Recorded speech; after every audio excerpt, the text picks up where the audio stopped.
Ready to dive in? Today, we're looking at Call of Duty, Modern Warfare. Yeah, I know what you might be thinking, another war game deep dive.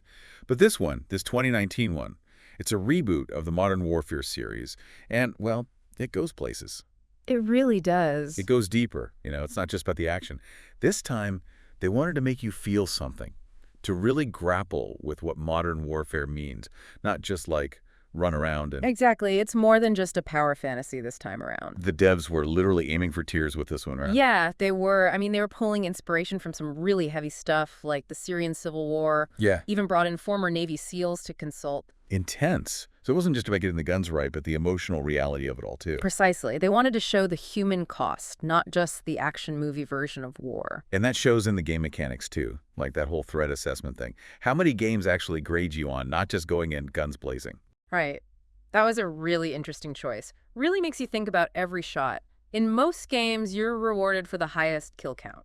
Here, it's about restraint. Forces you to think like a soldier in a complex situation, not just racking up points. Exactly. There are consequences to your actions in this one. Speaking of consequences, we got to talk about that highway of death situation. Things got really heated online over that one. Yeah, that's where things get a little complicated. Right, because it's not just a made-up thing, right? It's based on a real event, but... Well, it's based on it, but also not really. They took some liberties, changed up some key details about what actually happened, and people were not happy about it. Accusations of rewriting history, even some saying it was pushing a political agenda. It blew up, that's for sure. And it raises some really interesting questions about how we tell stories with these games, especially when they're based on real-world events.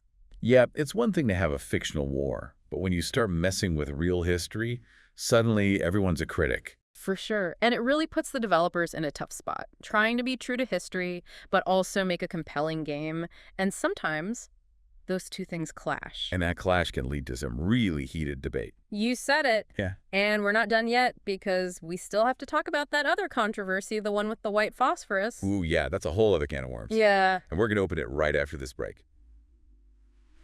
All right, so we're back, and yeah, we got to talk about this whole white phosphorus thing. Yeah, this isn't just some made-up video game thing, for anyone who doesn't know. Right, this is serious stuff. It's a real weapon, and it's horrifying.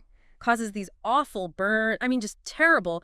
And using it, it's a big deal, right? There are all sorts of rules about it in real-life warfare. Exactly, and Modern Warfare just drops it in as a kill streak reward in multiplayer. Talk about a gut punch. It was definitely a bold choice, that's for sure. Yeah, bold and like really messed up depending on how you see it. Right. Like on one hand, it's just a game, But on the other hand, you're simulating using this horrific weapon. It just brings up so many questions about what's okay to put in games, especially when it's something this real, this brutal. And I feel like we've seen this debate play out a bunch, right? Like every time a game gets realistic with the violence, people start asking, is this going too far? Is this glorifying something it shouldn't? Yeah, it's a tough one. Developers want to make their games feel real, immersive. Right. But then they add something like this, and it's like, wait, are you sure you thought this through? And you have to wonder, what's the impact, especially on younger players who might not have the context? Exactly. And even the devs themselves, it sounds like they weren't totally sure about this one. Oh, really? I didn't get that from the articles I read. What made you say that? I saw an interview with one of the lead designers, and they were talking about how they almost had this whole scene.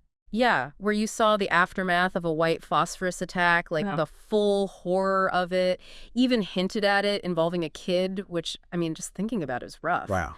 But they ended up cutting it, said it was just too much, crossed a line, even for a game that was already pushing boundaries. Man, so even they had a line.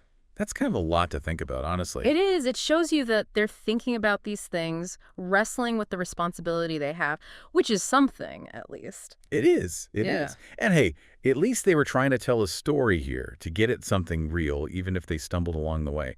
It's more than you can say for a lot of games. I think that's what makes this deep dive so interesting, honestly. We're not just talking about whether Modern Warfare is a good game or not. It's bigger than that. We're talking about what these games mean, what they say about us, about the world we live in. Totally. Like, can a game about war ever be truly realistic? Or is that even possible? Should it be? Right. It's a game. It's entertainment at the end of the day. But it's also tapping into some really deep, really complicated stuff about violence and war and what we choose to consume. It's like you want that realism. You want to feel like you're there experiencing it, but then they get too real, and suddenly it's not fun and games anymore.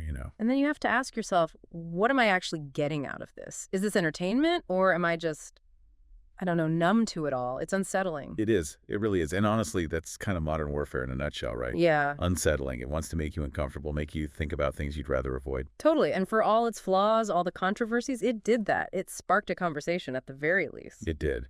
So where does that leave us? What's the final verdict on modern warfare? Is it a masterpiece? A failure? Morally bankrupt? Mm-hmm. I mean, It's tough. right? Like, is there even a simple answer to that? I don't know. I don't think so. It's messy, this game. It tried to do something different, something important, but it definitely tripped up along the way. For sure. But hey, at least it tried, right? I mean, how many other war games out there are even trying to have this conversation? Right, exactly. So it's like, do we applaud the effort, even if the execution wasn't perfect? It's a tough one. It really is. And it gets at something so fundamental, I think. Like, when we talk about these games, especially ones about war, are we ever really looking for fun?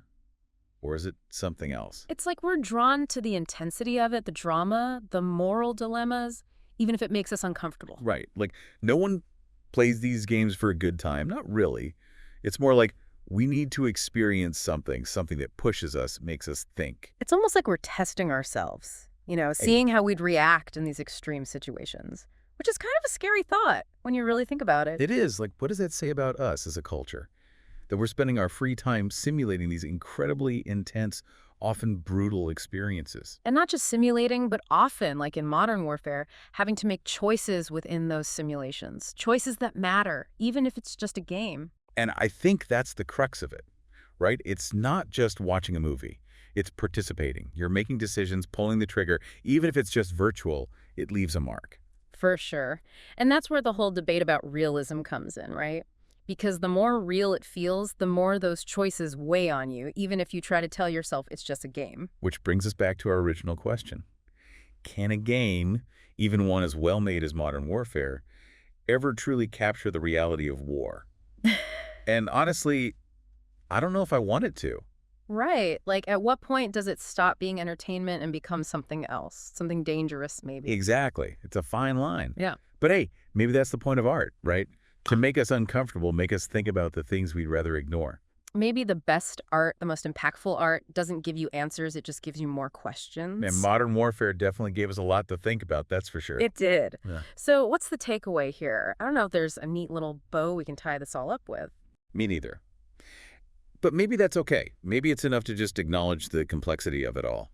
That these games, they're more than just mindless entertainment. They're tapping into something real, something powerful, even if it's messy and uncomfortable.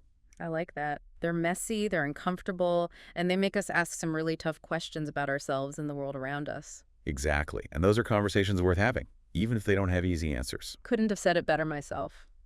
Well, on that note, I think we've done our due diligence for today. We've explored the controversies, dissected the design choices, and hopefully left you with more to chew on than when we started. As any good deep dive should. Absolutely. This has been a fascinating look at how Call of Duty, modern warfare, went beyond the typical first-person shooter experience to deliver a thought-provoking and often controversial take on modern warfare. That's all the time we have for today's deep dive. Until next time, keep exploring, keep questioning, and keep those brains engaged.